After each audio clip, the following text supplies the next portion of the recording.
What's good, my pack? Marvin and Kid here back again. How's everybody doing on their end? And welcome back to non-comic book lineup. It's been a while, but I'm back to give you guys another one. Let's hear that again. Another one. There you go.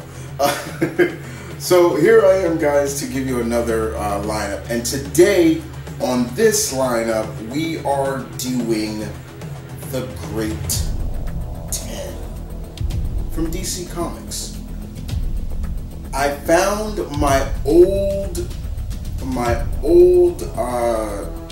lineup of what the next volume of characters were gonna be, and I had the Great 10, and I was like, okay, let me get this one out the way, the Great 10.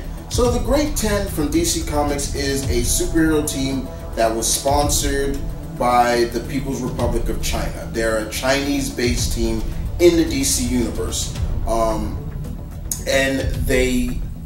most of the characters are based off Chinese mythology, and a lot of them are also none of them really have like real superhero monarch names. Like their names are really like Man of Iron August. It's crazy, things like that. The team was interesting, but also the fact is they didn't get used a lot. Even when DC introduced Kang, the Chinese Superman, which I really enjoyed, they got faded into the back. Just saying. But I'm here to give you my Great 10 of characters. Now, as always, what is non-comic book lineup about? We are using characters that are not a part of American comics, but everything else from anime and manga and cartoons is all free. Video games, you name it, they're all free to use. But American comic book companies you cannot use any characters from. So what is this lineup? So I got 10 for you guys. I will tell you right now that I really thought about this, and I really had to go do, and I used a lot of Chinese characters, and even one of them you may think, I'm like, wait a minute, you'll see why. But let's get right to it, okay? So the number one is Sun Wukong, aka the Monkey King. Yeah. This legendary mythical character in Chinese mythology is probably one of my favorite Chinese mythological characters. And yes, he's been in different versions of comics and things like that, but we're talking about the legend himself. And I was like, I could not have a Great 10 without the Monkey King on this list. So yeah, he's on the list. It's my list. Deal with it. Next on the list, of course, is Sub-Zero from Mortal Kombat. Of course, yes, you forget. Yes, Sub-Zero is Chinese. He's not Japanese. He's Chinese, and we're talking about Kuai Liang. We're not talking about Bi-Han. We're talking about the current Sub-Zero, the Grand Master himself. So of course I would have Sub-Zero on the team. It's just natural to have a character on the team that is cool. Next on the list, of course, number 3, I got to go with is the strongest woman in the world, the First Lady of Fighting Games, Miss Chun-Li. I could not do a list and not do a Great 10 without having Chun-Li on the team. Now, why do I keep saying it like that? Well, you know what I mean, because she got legs and she know how to use them. Next on the list, we're going with number 4, and that is the American Dragon, Jake Long. Yes, I still count him as Chinese. Yes, he's Chinese American, but still, I count him. And y'all ain't gotta like it, y'all like. But Jake Long, the American Dragon, the shapeshifter himself. I love the series. I miss the series. I wish they have made a new season of Jake now older and being, but he was good stuff. He was good stuff. So definitely Jake Long is on the list. Number 5 is none other than Liu Kang, my second Mortal Kombat character on the list. I felt like I had to have Liu Kang on the list to represent the Shaolin, and I'm more of a Liu Kang fan than Kung Lao. His arrogance knows no bounds, and I'm not really big on arrogant characters, if you know what I'm saying. So yeah, Liu Kang makes the list, and what kind of skills he would bring to the table for the young members of the team, and his wisdom, and just being there and being in awe of like the Monkey King. That'd be so cool. You know what I'm saying? That'd be so cool. Next on the list, EA from the anime Darker Than Black. Hiei is a character in this anime that I like. He has contrast. He almost has a dual personality. One side of him is just he's a cool exchange student, but on the other side he's a contractor. And contractors in this universe, they have these supernatural powers. Hiei is one. He wears a mask.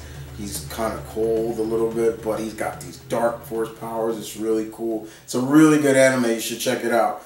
But Hiei is on the team. He is Chinese. He's one of the few Chinese characters in the anime. So definitely. Next on the list, I needed an archer, and the only archer I can think of that is Chinese is going back to the world of Mortal Kombat, and we chose Kung Jin. Yes. He's not as arrogant as his cousin, but an archer. I love archery. I wanted an archer, and so I chose Kung Jin on the team. Next on the list, we need more brains. So we go with Mei from Overwatch. The climatologist that she is, but she's also very smart. And she is one of those characters in American media that broke the stereotypes in terms of Chinese, especially someone who's Chinese. She's not really a martial artist. She's not a math genius, which that's a stereotype, but she's really good at certain other things. She carries a freeze gun, so I think she would really be cool, and also really interesting to see someone like Sub-Zero, and she could be like wow, you know, trying to figure out more about cryomancy and things like that. Good stuff. Next on the list, we go to Long from Bloody Raw. Long was another one of my favorite characters from that fighting game franchise, along with Yugo and Bak Ryu. But Long was the character that can turn into a tiger. He was a martial artist that can also morph into a tiger. And as we all know, tigers do. There is a style called tiger, and tigers do roam in China. So I thought it'd be really cool to have someone like Long on the team, and more importantly, you know, another metamorph, if you want to call it that, because you got Jake, who's the dragon, and now you got the metamorph of the tiger. Just saying. And last but not least, number 10 on the list goes to Aang. Yeah, Aang. Now, right there, I know I'm probably going to get people like, wait a minute, Aang's not Chinese. In my book, he is. That's the way I always looked at him. The way I looked at the Air Temple is they represent Shaolin. They are remnants of the Shaolin Temple. Everything about them just screams Shaolin.